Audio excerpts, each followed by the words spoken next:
ഇന്ന് ഓഗസ്റ്റ് 6.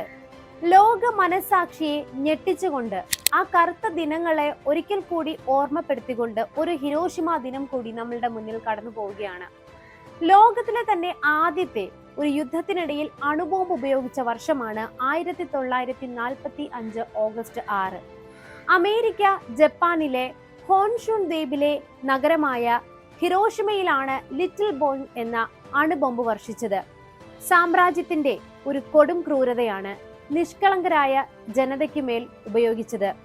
പർവ്വത സമാനമായ പുക കൂണാകൃതിയിൽ 4000 അടി ഉയർന്നു പൊങ്ങി. 1000 അടി പുകപടലങ്ങൾ ഉയർന്നു വീശി. 1.5 ലക്ഷം പേർ നിമിഷാർദ്ധം കൊണ്ട് ഇല്ലാതെയായി. എങ്കിൽ കൂടിയും ജപ്പാനിനെ നമ്മൾ മാതൃകയാക്കേണ്ട ഒരു കാര്യമുണ്ട്.